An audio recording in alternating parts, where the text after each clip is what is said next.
वज्रनाभि चक्रवर्ती मुनिराज के समीप बैठे हैं, जैसे इस समय आप बैठे।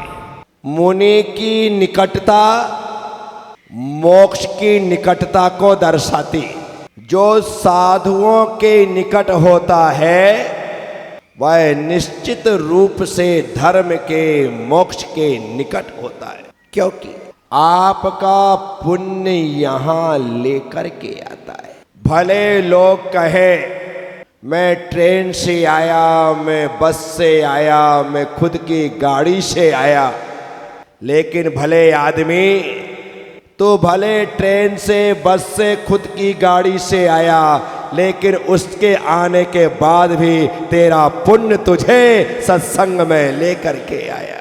पुण्य ही लाता है, बिना पुण्य के कुछ नहीं होता। हिंदू परंपरा में कहा जाता है भगवान की इच्छा के बिना पत्ता भी नहीं हिलता।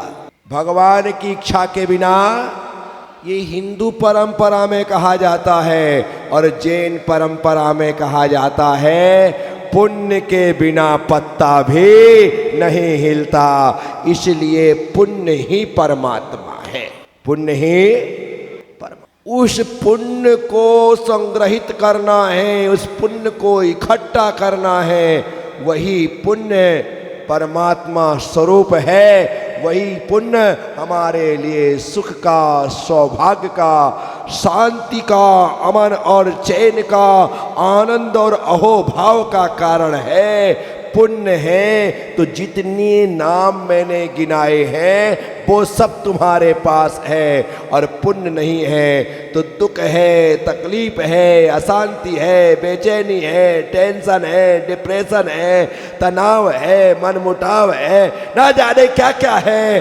पुण्य नहीं है तो पुण्य होने पर जंगल में भी मंगल हो जाता है, और पुण्य न होने पर जहां मंगल चल रहा हो वहां भी दंगल हो जाता है। पुण्य हो तो जंगल में मंगल, और पुण्य ना हो तो रंग में भंग, रंग में। इसीलिए वज्रनाभि चक्रवर्ती ने गुरुदेव की निकटता प्राप्त की। उनके चरणों में बैठ करके गुरु के उपदेश का श्रवण किया, गुरु ने उपदेश दिया। अब उस उपदेश का क्या फल मिला यह देखिए। मुनि सूरज कथनी किरणा बलि लगत भ्रमर बुद्धि भागी, भव तन भोग स्वरूप विचार्यो परम धर्म अनुरागी। ई संसार महावन भीतर भरमत और न आवे, जामन मरण जरा दबदाझे जीव महास्क पावे। मुनिराज के उपदेश को सुनकर के क्या हुआ। जिस प्रकार से सूर्य के उदय होने पर अंधकार समाप्त हो जाता है, ठीक उसी प्रकार गुरुदेव के उपदेश को सुनकर के वज्रनाभि चक्रवर्ती का भ्रम दूर हो गया। उसकी बुद्धि में जो भ्रम था वह समाप्त हो गया। लगत भरम बुद्धि भागी, उसका बुद्धि का भ्रम समाप्त हो गया। आज हमारे संसार में भ्रमण का कोई कारण है तो वह हमारा भ्रम है। क्या है? भ्रम ही भ्रमण का कारण है, भ्रम ही भटका रहा है, भ्रम ही संसार में घुमा रहा है। हमारी आंखें ऐसी चौंधिया जाती हैं, हमारी आंखों में ऐसा अंधेरा सा छा जाता है कि सत्य सत्य दिखाई नहीं देता। जो सही है वह सही रूप से दिखता नहीं है। हमारी दृष्टि भ्रमित हो गई। आपने कभी जादू देखा? देखा किसी जादूगर का जादू? जादूगर जादू दिखाता है उसके हाथ की सफाई से। किससे? जादू सिर्फ सफाई है, और ऐसी सफाई है कि लोगों की आंखें चौंधिया जाती, उन्हें लगता है कैसे क्या कर दिया, समझ में ही नहीं आता है। सिर्फ सफाई। बस संसार भी ऐसा ही जादूगर का खेल है कि इस संसार में हम जादू के अलावा कुछ देख ही नहीं रहे हैं। जो देखो वो हमें भ्रमित कर देता है, हम उसे सत्य मानने लगते हैं। हुआ क्या, यदि जादूगर ऐसे कागज के नोट बना देता तो फिर उसे पेट के लिए एक जादू के प्रोफेशन को स्वीकार करने की जरूरत क्या थी? इस काम को करने, भाई घर में बैठे बैठे तू तो नोट बनाता रहे, खूब उड़ा। लेकिन ऐसा नहीं होता। उसे पता है, जादूगर भी कहता है कि जो आप देख रहे हैं सब झूठ है। मैं आपसे कह रहा हूं, जो संसार में दिख रहा है सब झूठ। महाराज जनक ने एक स्वप्न देखा। स्वप्न देखा कि वो चक्रवर्ती सम्राट है, उनके 7 बेटे, उनकी रानियां महारानियां हैं, परिपूर्ण वैभव है। ऐसा सपना देखा। सुबह घंटनाद के साथ नींद खुल गई, सपना टूट गया। महाराज जनक अपने आप से पूछते हैं, मैंने जो सपना देखा वह सत्य है या फिर ये जो राजपाट है यह सत्य है? क्योंकि मैं सपने में भी चक्रवर्ती था और यहां भी मैं राजाधिराज हूं। वहां पर रानियां महारानियां, यहां रानियां महारानियां, वहां पुत्र पुत्रियां, यहां पुत्र पुत्रियां, सब कुछ है। आखिर दोनों में सत्य क्या है? महाराज जनक ने अपने नगर के सभी बड़े बड़े विशिष्ट नामी ग्रामी ज्योतिषियों को बुलाया, भविष्य वक्ताओं को बुलाया, जिज्ञासा का समाधान करने वालों को बुलाया कि मेरे सामने एक प्रश्न है, उसका समाधान। महाराज की आज्ञा पाते ही सभी लोग उपस्थित हुए। महाराज ने कहा, आज रात मैंने सपना देखा है, मैं चक्रवर्ती सम्राट, मेरी रानी महारानियां, मेरे 7 पुत्र, बड़ा वैभव। आँख खुलते ही सपना टूट गया और मैं देख रहा हूं कि मैं यहां भी राजा हूं, रानी है, महारानी है, बच्चे हैं। दोनों में तत्सत्यम इदम सत्यम, वह सत्य था या यह सत्य है? सारे के सारे लोग असमंजस में पड़ गए कि वह सत्य है या सत्य, बताइए। महाराज, इसमें बताने वाली बात क्या है? सपना तो झूठा होता है, सपना सपना था और आप राजा महाराजा है, यह सत्य है। सबने अपनी बात। महाराज संतुष्ट नहीं हुए। इतने में चलते हुए राजसभा में महर्षि अष्टावक्र उपस्थित हुए, जिन्हें देख करके सारी सभा हंसने लगी, क्योंकि महर्षि अष्टावक्र का पूरा शरीर 8 स्थानों से टेढ़ा मेढ़ा था। हाथ टेढ़े थे, पैर टेढ़ी थी, गर्दन टेढ़ी थी, रीढ़ की हड्डी टेढ़ी थी, पूरा शरीर टेढ़ा मेढ़ा था। उनके इस वक्र रूप को देख करके सब हंसने लगे। राजसभा में आकर महाराज को प्रणाम करके महर्षि अष्टावक्र ने कहा, राजन, आपने तो मुझे राजसभा में बुलाया था, परंतु मैं देख रहा हूं ये राजाओं की सभा नहीं, एक ज्ञानियों की सभा नहीं, ये तो चर्मकारों की सभा है। क्या कह रहे हैं आप? ये सब उच्च कुलीन ज्योतिषी हैं, ब्राह्मण हैं, विद्वान हैं, आप इन्हें चर्मकार कह रहे हैं? हाँ महाराज, जो इस चमड़ी को देख करके हंसे वो चर्मकार नहीं तो और क्या होगा? मेरे वक्र शरीर को देख करके हंस रहे हैं। ज्ञानी तो वो होता है जो शरीर को नहीं, ज्ञान को देखता है। जैसे ही ऋषि अष्टावक्र ने बात कही, सारी सभा में एकदम सन्नाटा छा गया। सब लोग गर्दन झुका करके बैठ गए। कहिए महाराज, इसलिए आमंत्रित किया है आप? महर्षि, रात मैंने सपना देखा, मैं चक्रवर्ती सम्राट था, मेरी रानियां थी, मेरे पुत्र पुत्रियां थी, सपना टूट गया।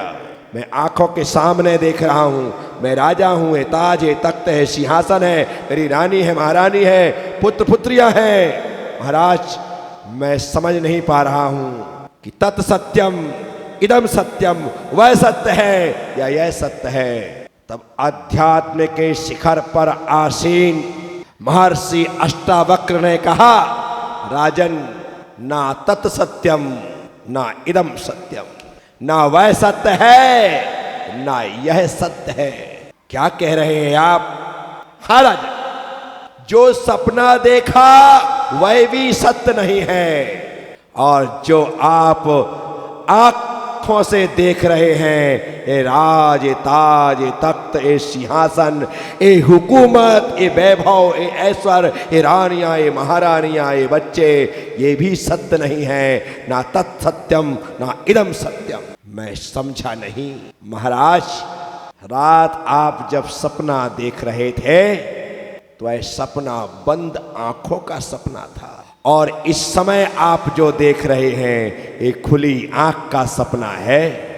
वह सपना 4-6 घंटे में टूट गया। महाराज, यह सपना 60, 70, 80, 100 साल में टूट जाएगा, पर टूटेगा जरूर। दोनों स्वप्न है, इससे ज्यादा और कुछ नहीं। कहते हैं महाराज जनक की आंखें खुल गई। उन्होंने अपने सिंहासन से उठकर के महर्षि अष्टावक्र को अपने सिंहासन पर बिठाया और हाथ जोड़कर, घुटने टेककर, माथा झुका करके उनके चरणों में प्रणाम करते हुए कहा, महर्षि आज आपने मेरी आंखें खोल दी है और सत्य से परिचय करा दिया है। अभी तक मैं समझता था जो रात देखा है वह सपना है, और जो देख रहा हूँ यह हकीकत है, लेकिन आपने बतला दिया कि दोनों सपने हैं। फर्क इतना है, एक मुंदी आंख का सपना है, एक खुली आंख का सपना है। एक सपना आंख खुलने पर टूटता है और दूसरा सपना आंख मुंदने पर टूटता है। धरती में सिर्फ 2 ही सम्राट हुए, भरत और जनक, जिनके नाम में कोई मात्रा नहीं है, ना भरत में ना जनक। 2 ही सम्राट। भरत जी घर में वैरागी थे तो जनक जी देह में विदेही थे। देह में रहते थे लेकिन देह से ऊपर उठे हुए थे। शरीर उनके लिए मस्त नहीं था, शरीर उनके लिए फस्ट नहीं था, शरीर उनके लिए महत्वपूर्ण। कैसे हुआ है? सिर्फ उपदेश से। मुनि सूरज कथनी किरणा बली, लगत भरम बुद्धि भागी।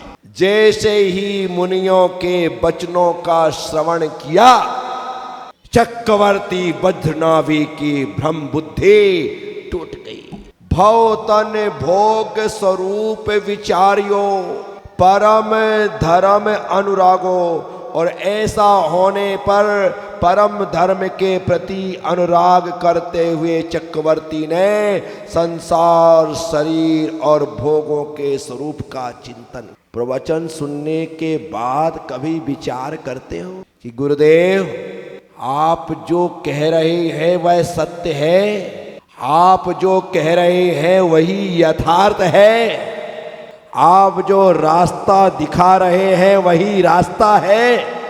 संसार में उलझे उलझे तो ये जिंदगी नहीं, ऐसी हमने अनेकों जिंदगियां निकाल दी, लेकिन वैराग्य के रास्ते पर हम बढ़ नहीं सके। चक्रवर्ती चिंतन करता है, संसार असार है, ये भोग नश्वर है, यह शरीर अनित्य है, नष्ट हो जाने वाला है। जब तक ऐसा विचार नहीं आएगा तब तक वैराग्य नहीं होगा। मैं ये नहीं कहता कि तुम घर बार छोड़ करके मेरे संग में भर्ती हो जाओ, लेकिन मैं इतना जरूर कहता हूँ घर बार में रहो, लेकिन उसमें उलझ करके मत रहो, उसमें आसक्त मत रहो। ऐसे लिप्त मत रहो कि तुम्हें कष्ट हो। सिर के बाल बढ़ते हैं, अंगुलियों के नाखून बढ़ते हैं ना। जो बाल बढ़ चुके हैं उन्हें काटने पर कष्ट नहीं, जो नाखून बढ़ चुके हैं उन्हें काटने पर कष्ट। लेकिन जो नाखून चमड़ी से जुड़े हैं वो तुम्हारे द्वारा नेल कटर से काटने पर कभी थोड़ा सा एकाध कोना ज्यादा कट जाए, फिर देखो आप पूरा दिन तो क्या कई बार 2-2, 3-3 दिन उसी में लगा रहे। क्या हो गया? नाखून ज्यादा कट गए। नाखून वही नाखून कष्ट दे रहा है जो चमड़ी से जुड़ा था। जो बाहर था वो कटने पर कष्ट नहीं देता। घर में रहो तो बढ़े हुए नाखून की तरह रहो, घर में रहो तो बढ़े हुए बाल की तरह रहो। कभी तुम्हारा बच्चा तुम्हारी उपेक्षा कर दे, कभी तुम्हारी पत्नी तुम्हारा ख्याल ना करे, कभी तुम्हारे पिता तुम्हें कहें कि निकल जा, कम वक्त कहीं के निकल जा, कष्ट नहीं होगा। क्यों? क्योंकि तुम परिवार में रह रहे थे तो बढ़े नाखून की तरह है। यदि बाप काटे, पत्नी काटे, बच्चे काटे, माँ काटे, भाई काटे, बहन काटे तो कोई तकलीफ नहीं होगी, क्योंकि तुम्हारा जीवन तो बड़े नाखून की तरह था। तुम्हें पता था कभी भी मुझे काट करके फेंका जा सकता है, हटाया जा सकता है। ऐसा जियोगे तो कभी भी अलग किए जाने पर तकलीफ नहीं होगी, कुछ ना दिए जाने पर तकलीफ नहीं होगी, भेदभाव किए जाने पर तकलीफ नहीं होगी। क्यों? क्योंकि तुम तो पहले से ही बड़े नाखून की तरह जी रहे थे। साथियों, आप सबसे ज्यादा अटैच रहो ना, ज्यादा तकलीफ हो। ज्यादा अटैच रहो तो ज्यादा। पहले रूम अटैच नहीं होते थे, पहले रूम अटैच नहीं होते, इसलिए सबके दिमाग में था कि फ्रेश होने के लिए, नहाने के लिए बाहर ही जाना है या जो जनरल बना है उसी में जाना है, दिमाग में फिट था। अब आज अटैच रूम होते हैं, आप कभी कहीं बाहर जाते हैं और वहाँ पर अटैच रूम ना मिले तो आपको तकलीफ होती है। बोलो ना हाँ या ना। लगता है यार मज़े नहीं आया, बाहर कैसे नहाएंगे, वहाँ कैसे जाएंगे, कैसे काम होगा। क्योंकि तुम इतने अटैच में रहने के आदी हो चुके हो कि नॉन अटैच में रहना अब तुम्हारे लिए कठिन हो गया है। पहले तो कुछ नहीं, पहले की धर्मशालाएं तुमने देखी, वो धर्मशालाएं नहीं कहलाती, उन्हें सराएं कहते थे। क्या कहते थे? पिल्लर खड़े होते थे, ऊपर छत होती थी, नीचे फ्लोर होता था, सब कुछ खुला होता था, ना कोई दरवाजा होता था, ना कोई चिटकनी होती थी, ना कोई कुंडी होती थी, ना कोई ताला होता था। बस खुले सराय है, आप अपनी दरी बिछाओ और अपने बैग का सिरहाना बनाओ, चद्दर हो तो ठीक, नहीं तो अपनी धोती खोलो, उसे ही ओढ़ करके सो जाओ, कोई टेंशन नहीं होता। अब आज की तारीख में पहले ही फोन आ जाता है कि हम आ रहे हैं, रूम की व्यवस्था है, हाँ आइए आपकी रूम की व्यवस्था है, लेकिन एसी रूम मिलेगा? अरे घर से निकलने के बाद सारे सुख और सुविधा को छोड़ करके निकलना कि मैं जहाँ जा रहा हूँ वहाँ पर जैसी व्यवस्था मिलेगी उसमें एडजस्ट करूँगा, लेकिन किसी प्रकार की डिमांड नहीं करूँगा। आप वहाँ जा कर के सुख की अनुभूति करोगे, अन्यथा गए थे प्रभु भजन को, ओटल लगे कपास। क्या गए थे गुरु भक्ति के लिए, प्रभु भक्ति के लिए, व्यवस्था नहीं हुई तो घंटे भर में ही लौट गए। चलो यार चलते हैं, कहीं होटल में रुकेंगे, यहाँ वहाँ चले जाते हैं, यहाँ तो कोई व्यवस्था नाम की चीज ही नहीं। ना जाने काहे के लिए लोग चातुर्मास करवा लेते, जब व्यवस्था नहीं कर सकते तो क्या जरूरत है चतुर्मास करवाने। वाह भाई, तुम्हारी व्यवस्था के लिए चतुर्मास करवाया है या अपने कल्याण के लिए चतुर्मास करवाया है? हाँ, समाज सारे लोगों की व्यवस्था में लगी रहती है बेचारी। वो लोग आए, उनकी अच्छे से अच्छी व्यवस्था करो, खाने की व्यवस्था करो, पीने की व्यवस्था करो, ये व्यवस्था करो, वो व्यवस्था करो, सब इसी में अपना कल्याण मत करो। ये हो गया है सर्वत्र। मैं लोगों से कहता हूँ घर से निकलो तो व्यवस्था मत मांगो, और व्यवस्था चाहिए तो अपने साथ घर लेकर के चलो, खुद ले आया करो। सारी व्यवस्था तुम्हारी गाड़ी में भर लो और आकर के छत के ऊपर टेंट लगा करके आराम से इत्मीनान से सो जाओ। क्या कर रहे हैं हम? विचार करने जैसा, चिंतन करने जैसा है। गुरुओं के प्रवचन सुनने के पश्चात हमें संसार शरीर भोगों की असारता का बोध हो। शरीर और संसार के भोगों के सुख नहीं चाहिए, हमें तो सिर्फ और सिर्फ गुरु का आशीर्वाद चाहिए। बाकी सुविधाएं तो घर में बहुत है, तो ज्यादा अटैच में रहने की आदत नहीं होनी चाहिए, अन्यथा बहुत कष्ट होगा जहां पर वैसी सुविधा ना मिले। लोगों से भी, परिवार से भी ज्यादा अटैच मत रहो, अन्यथा बहुत तकलीफ होगी।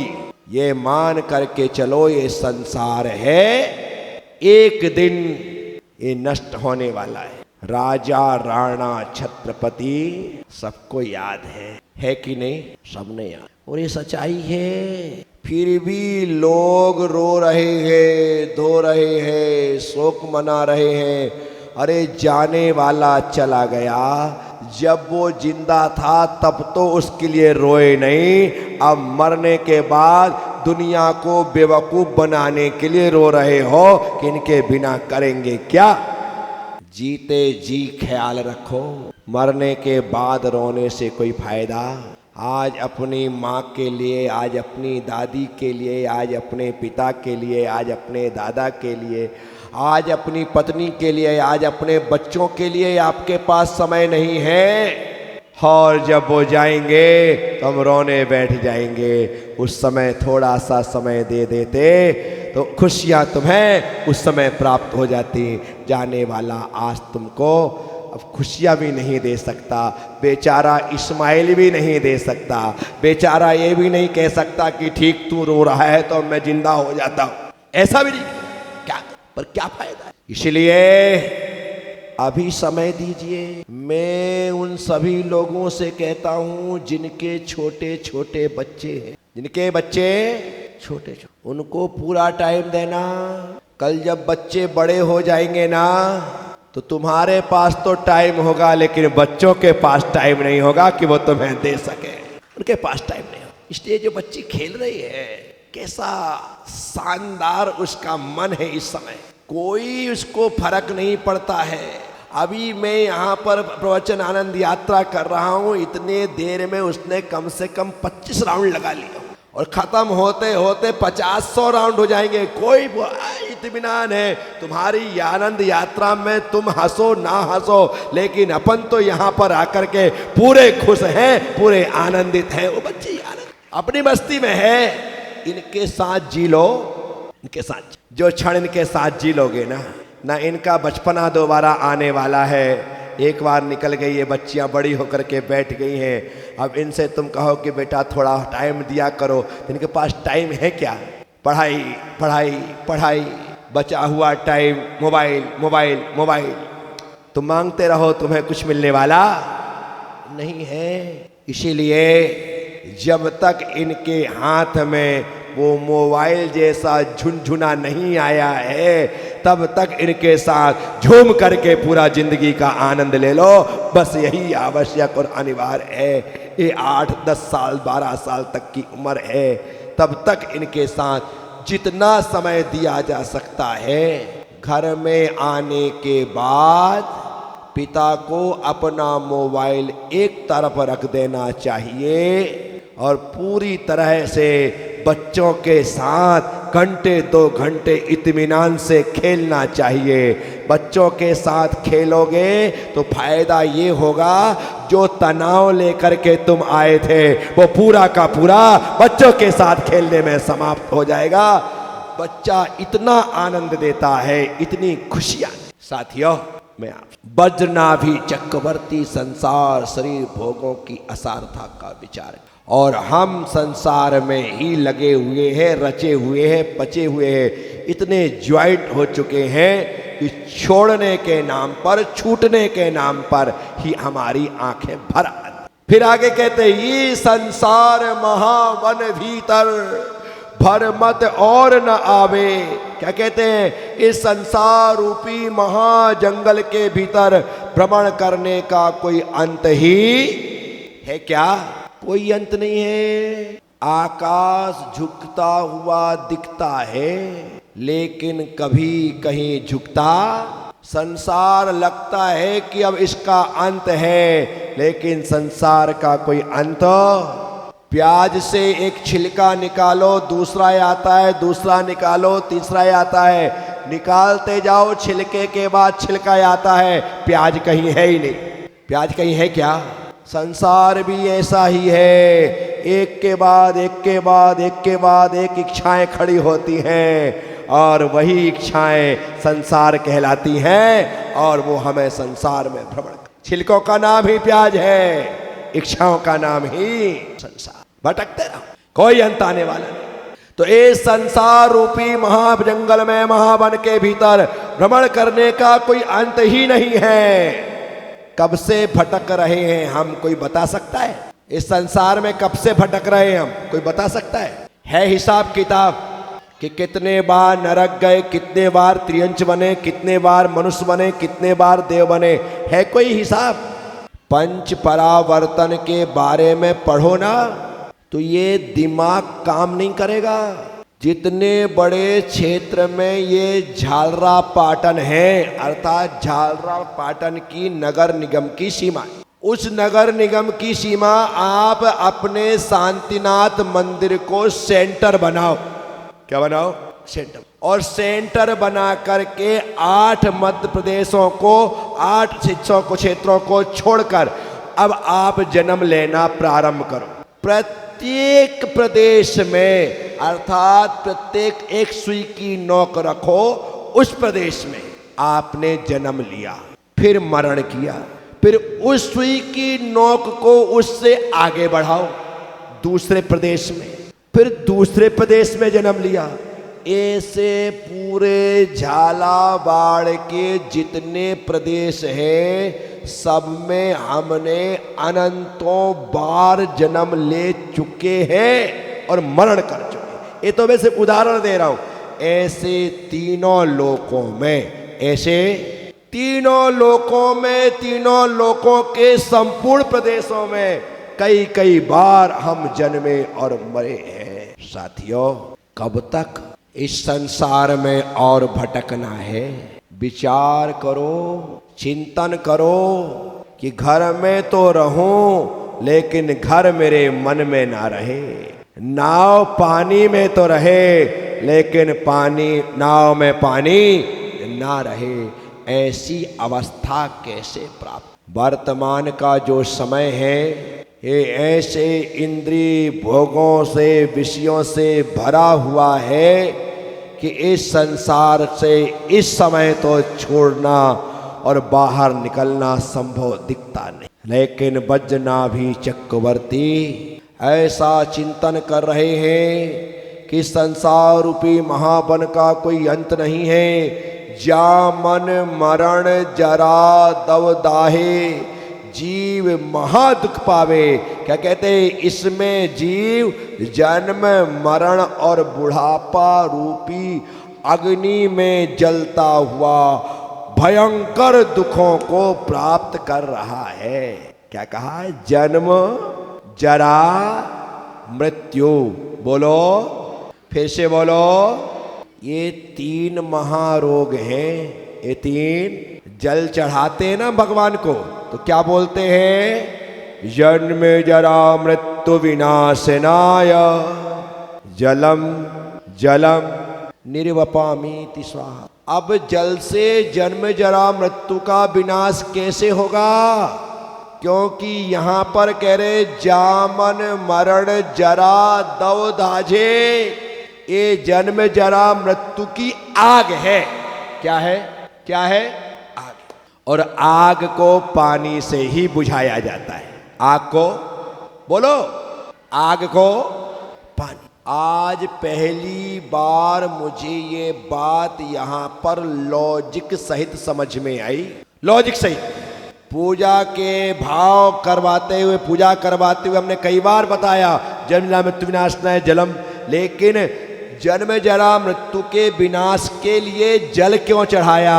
सिर्फ इसलिए क्योंकि जन्म भी अग्नि है, बुढ़ापा भी अग्नि है और मृत्यु भी अग्नि है, और अग्नि को बुझाना सिर्फ जल से ही संभव है। इसलिए जलम निर्वपामेत, एक इसलिए कहा जिसमें यह जीव जल करके भयंकर दुखों को प्राप्त हो रहा है। जलने से दुख होता है या नहीं? बोलो, होता कि नहीं? ये तो महिलाओं से पूछो। कभी तवा से टकरा जाएंगी, कभी कढ़ाई से टकरा जाएंगी, कभी आपने भजिए डाले, छौंक लगाया तो तेल घी उठक करके पेट में आ जाएगा, कभी गले में आ जाएगा। कितना जलती हो बोलो ना। तुम तो इतना जलते हो फिर भी हाय तौबा नहीं करते हो। ये जरा सा जल जाए ना तो दिन भर आओ करते रहेंगे। जलने में दुख होता है और जन्म जरा मृत्यु की अग्नि में यह जीव अनादिकाल से जल रहा है। अनादिकाल से ऐसा चिंतन कर रहे हैं वज्रनाभि चक्रवर्ती क्षेमंकर मुनिराज का उपदेश सुनते हुए।